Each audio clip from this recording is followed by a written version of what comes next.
(25번) (7번을) 심으면서 과연 쌉이 프라이머리 클로저에 어떻게 도움이 되는지도 알려드리겠습니다. 그리고 가능하다면 CTG도 한번 고민해 보겠습니다. GBR과. 자, 저희가 상악 수술할 때는 특히 GBR을 많이 한다면 역시 인시전 라인을 약간 협측에 두는 걸 전 선호합니다. 최대한 협측에 두시고 2개 정도 심겠습니다. 결절부에서 빠지고요. 지금은 본 디펙트가 없지만 본 디펙트가 있다고 저희가 가정을 좀 해볼게요. 가정을 하고 25번부터 드릴링을 시작하겠습니다. 자, 드릴링 할 때는 전 앞에 거는 4mm 심을 거고요. 뒤에 거는 5mm 심을 건데 4mm라면 앞에 인접 치아의 최대 풍륜부에서 4mm 정도 떨어져야 되겠죠. 자, 만약에 가이드가 있다면 가이드 수술로 미리 디자인된 정확한 위치를 생각하시면 되고요. 가이드가 없다면 저는 거의 90% 이상 프리핸드로 하고 있습니다. 가이드를 잘 안 쓰는데 인접치의 치축을 저는 미리 이렇게 그어 놓고요. 인접치의 센트럴 그루브도 저는 미리 표시해 둡니다. 그리고 아까 말씀드렸듯이 4mm를 심을 거기 때문에 인접치에서 저는 한 4mm 정도 띄워 볼게요. 일단 이게 3mm니까 4mm 정도. 이 정도에 제가 하나를 첫 번째 걸 심을 거고요. 여기가 25번 자리입니다. 자, 27번 자리는 이 치아에서 8mm 정도 띄운 26번 자리를 8mm 정도 띄운 여기로 본다면 27번 자리는 9mm 정도 띄운 여기. 이런 식으로 저는 버니어 캘리퍼스라든지 프로브를 이용해서 미리 샤프, 연필, 수술 소독된 걸 이용해서 계측을 하고 시작하는 편이고요. 우리가 파노라마를 보면 메지오 디스탈의 앵귤레이션은 사실 알 수 있지만 바코 팔라탈 앵귤레이션은 사실 알 수가 없어요. 그래서 파노라마로는 알 수 없지만 바코 팔라탈 앵귤레이션이 왜 중요하냐면 우리는 임플란트를 하는 게 심기 위해서가 아니라 밥을 먹기 위해서 대합치와의 기능 교독에 향하는 픽처의 앵귤레이션을 원하는 거죠. 때문에 바코 팔라탈도 반드시 중요하게 보셔야 되고, 자, 첫 번째 이니셜 드릴링을 할 때는 코티칼만 살짝 땁니다. 여기서 이니셜 드릴링과 그 외 드릴링 모든 단계가 완전히 분리된다 보시면 돼요. 이니셜 드릴링, 2mm 드릴링 초반에 패스를 바꾸는 게 용이하지 만약 그 이상의 두께로 넘어갔다면 패스 바꾸는 건 상당히 뼈에 많은 이제 힘을 가해야 되기 때문에 열이 발생할 수도 있습니다. 때문에 저는 가능한 이니셜 드릴에서 최대한 정확한 위치에 심으려고 노력하고요. 그 다음에 수술실에 스탠다드가 표시되어 있다면 가능한 스탠다드로 찍으면서 진행하고 있습니다. 자, 드릴링은 본인이 메디오 디스탈, 바코 팔라탈 위치를 어느 정도 결정했다면 그 뒤는 사각 소리 날 정도로 혹하게 가는 겁니다. 모델이기 때문에 D1본이라 가정하시고 풀 드릴링을 하겠습니다. 자, 드릴링을 했고요. 자, 픽처를 식립하겠습니다. 픽처는 4.7mm를 먼저 심어 볼게요. 미러를 구개측이나 링구알 쪽에 대면서 패스를 일단 봅니다. 그리고 3분의 2 정도를 심고 난 뒤에 반드시 빼서 스탠다드를 찍어 봅니다. 왜냐면 패스나 위치를 바꿀 수 있는 거의 마지막 찬스예요. 요즘은 다 테이퍼드한 픽처를 쓰기 때문에 완전히 심고 난 뒤에 특히 상악처럼 뼈가 안 좋은 자리에 완전히 심고 다시 빼서 위치를 조정한다면 한 단계 올라가지 않으면 고정을 놓칠 확률이 매우 높아요. 이 정도에서 스탠다드로 본인의 위치를 확인하고요. 항상 본인이 환자의 오른쪽에 있기 때문에 본인 눈을 믿지 말고 저는 DSLR로 찍어서 상방의 위치도 다시 한번 확인하는 편입니다.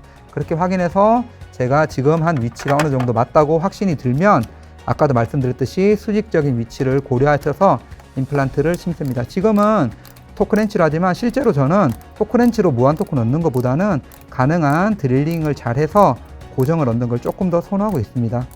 자, 이 정도 임플란트 식립이 내가 원하는 위치인지 아닌지 아는 방법은 아까도 말씀드렸듯이 4mm나 5mm 힐링을 꽂아보는으로써 알 수 있고요. 일반적인 컨벤셔널 힐링에 비해서 쌉이 그런 얼마나 깊은지를 알기 좋은 것 같습니다. 자, 지금 여기서 5mm 힐링을 제가 꽂아 보겠습니다. 이게 5mm 쌉이에요. 보시면 아까 말씀드렸던 건데 이런 식이죠. 하방 커프는 2mm 고정, 상방 어퍼파트가 3mm입니다. 그래서 총 길이가 5mm고요. 꽂았을 때 자, 커프까지 뼈가 들어갔고요. 어퍼파트는 잇몸에 노출됐어요. 딱 이렇게 꼬매면 이퀴하게 될 거예요. 만약에 이 경우에 자, 제가 보여드릴 겁니다. 이렇게 하면 여기 임플란트와 치아 사이가 어떻죠? 프라이머리 클로즈하기 매우 용이하죠. 하지만 여기에 컨벤셔널 힐링을 꽂아 보겠습니다. 조금 과하게 꽂아 볼게요. 자, 이런 쌉이 아니라 6mm 힐링을 뭐 소구치에 쓸 일은 많이 없지만 그냥 보여드리겠습니다.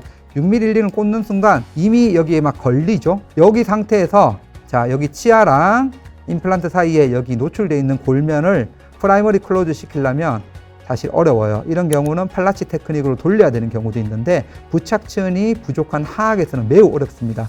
이런 경우에 제가 말씀드렸지 이렇게 스쳐를 해버리면 어떻게 되죠? 힐링을 넘어 탈 수도 있고 치유가 매우 안 좋을 것 같아요.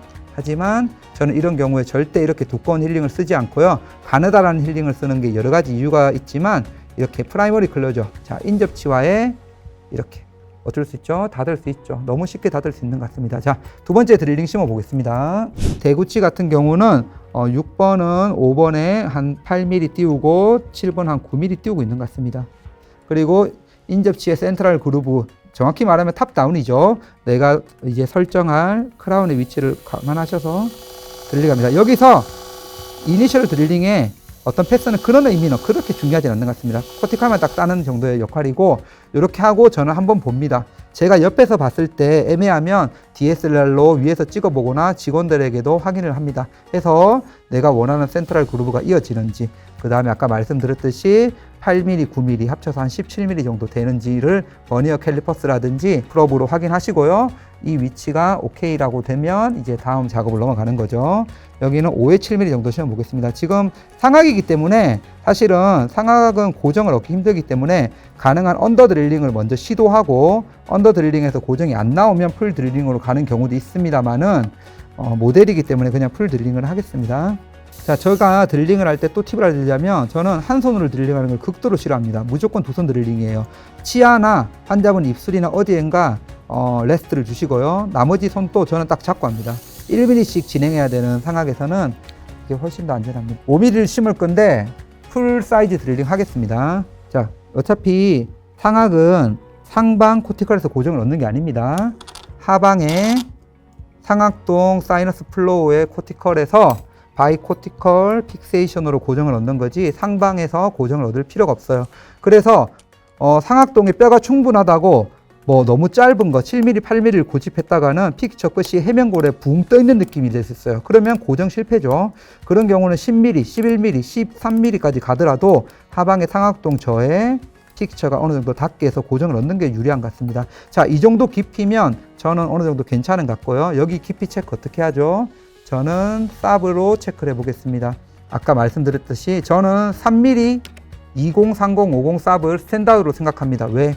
저는 제가 설정할 치연연 하방에 5mm 정도 오는 거. 근데 자, 여기서 보시면 저는 좀 덜 신긴 것 같아요. 일단 커프가 뼈에 안 묻혔어요. 맞죠? 그러면 1mm 정도 더 들어가는 게 맞습니다. 이건 그러니까 쌉이 지금 어떤 심을 때 식립 깊이를 이제 확인하는 버티컬 레퍼런스가 되는 거죠. 근데 지금은 모델이 괜찮았지만 실제 상악에서는 이런 수술은 잘 없죠. 상악동이 빠질 수 있으니까 어느 정도 식립 깊이를 더 확보했습니다. 식립 깊이를 더 확보해서 1mm 이상 정도 더 넣었다고 확인이 되면 자, 여기서 끝내는 게 아니라 힐링을 꽂으면서 내 식립 깊이를 한 번 더 확인하는 거죠.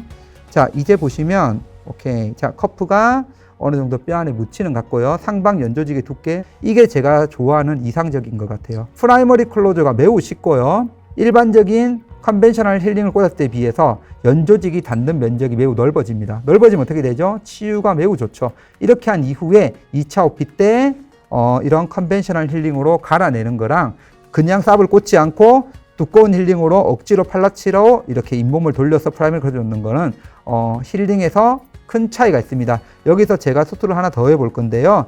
이쪽에서 뼈가 충분하지만 뼈가 없다고 제가 좀 가정을 해 보겠습니다. 본 디펙트를 만들었는데요. 이런 식으로 임플란트는 정확한 위치에 심었는데 이런 식으로 본 디펙트가 있을 수 있어요. 실제로 많이 있잖아요, 협측으로. 근데 이 정도 본 디펙트라면 저는 콜라겐 본보단 파티클 본을 더 쓸 것 같아요. 왜냐하면 하방이 더 두꺼우니까 그렇게 스페이스 메이킹에 큰 의미는 없는 것 같습니다. 자, 이렇게 콜라겐 본을 준비하시고요. 간단하게 트리겔 액이라는 메트로니다졸 액으로 수화시키기도 합니다. 뼈 이식을 할 때 여러 번 담는 건 별로 좋지 않아요. 왜 그러냐면 인펙션의 위험이 있습니다. 그래서 이렇게 본 캐리어가 큰 걸 쓰는 게 유리합니다. 본 캐리어가 크다는 뜻은 한 번에 좀 과량의 뼈를 이렇게 담을 수가 있고요. 이렇게 뼈를 충분히 미리 담아 놓고 덜어 쓰는 게 저는 훨씬 편한 것 같습니다. 이렇게 본 캐리어로 한 뼈를 협측에 이렇게 간단한 기구들이 많이 나오죠. 이런 걸로 이렇게. 이런 GBR은 정말 간단하죠. 이렇게 GBR 냈을 때 스페이스 메이킹을 어떻게 하느냐, 이거는 하방에 본이 어느 정도 스페이스 메이킹을 하고요. 여기 쌉의 2mm 커프 역시 스페이스 메이킹 역할을 하고 있다고 생각합니다. 이렇게 협측에 뼈를 충분히 채워주세요. 가능한 밑에 뼈가 있는 건 의미가 없죠. 밑에서 위로 이런 식으로 올려주시면서 쌉 주변에도 최대한 이런 식으로 채워드리겠습니다. 이렇게 채웠을 때 제가 여기서 쌉의 스페이스 메이킹 역할을 보여드리는 것도 의미가 있지만, 제가 여기서 관심 있는 부분은 멤브레인입니다. 여기서 저희가 이렇게 넓은 부위, 치아 3개 정도 되는 부위에 멤브레인을 댈 때 상악은 반드시 멤브레인이 들뜹니다. 특히 본인이 큰 수술을 할수록 멤브레인이 들뜨는 가장 큰 이유는 인시전 라인이 넓어졌거나 인시전 라인에 수직 절개가 추가되었기 때문에 플랩이 멤브레인을 잡아주지를 못해요. 그런 경우라면 저는 여기에 이런 식으로 쌉 위치를 어느 정도 위치를 확인하고요. 그냥 여기에 뚫어버립니다. 자, 뚫었을 때 어떤 결과가 있는지 보여드릴게요. 저는 이 정도라면 사실은 조금 더 넓은 멤브레인을 쓰기도 합니다. 사실 이런 식으로, 자, 이런 식으로 예를 들어서 본인이 인시전 라인을 따라 다르겠지만 수평 절개를 놓고 수직 절개를 최소화했다면 이렇게 간단한 GBR 한 이후에 상악이든 하악이든 멤브레인 펀치로 구멍을 뚫어서 이렇게 쌉 위에 꽂는 것만으로도 어떻죠? 안 움직입니다. 여기서 홀딩스는 추가할 수도 있고 안 할 수도 있어요. 여기서도 아까 말씀드렸듯이 여기서 컨벤셔널한 힐링을 꽂았다면 여기를 스치기가 되게 힘들겠죠. 하지만 이런 경우는 스쳐도 너무너무 쉬워요. 아까 한 땀만 꺼내 볼 건데, 제일 중요한 건 이제 결국은 플랩이, 판막이 넓은 범위에서 만나서 넓게 만나는 게 치유에 도움이 된다고 저는 생각하고요. GBR 스처의 핵심인데, 큰 케이스일수록 맨 앞이 인접치가 있는 앞쪽을 닫을 수 있다면 뒤쪽은 닫을 수 있습니다. 무슨 뜻이냐면 제일 장력이 많이 걸리는 부위가 키스처죠. 그 부위는 중앙도 되지만 맨 앞도 반드시 본인이 미리 골마기한 절개로 닫을 수 있음을 미리 확인하시고 스처를 시작하셔야지, 스처를 할 때 안 다치는 걸 알아버리면 그때는 늦은 것 같습니다. 자, 이런 식으로 보시면 제가 원하는 부위, 파필라 부위에 충분히 넓은 범위의 연조직이 만나고 있고요. 낫을 형성할 때 반대로 이런 식으로 형성해 주시고, 자, 여기서 우리가 쌉이라는 얇은 힐링을 꽂았기 때문에 우리 자연치와 요 사이의 공간에 어느 정도 플랩을 만날 수 있는데, 이게 쌉이 아니라 아까 5mm, 6mm 힐링을 꽂다면 치은이 그럴 공간이 생기지 않습니다. 그래서 매우 간단하게 심플하게 GBR과 스처를 마무리하였습니다.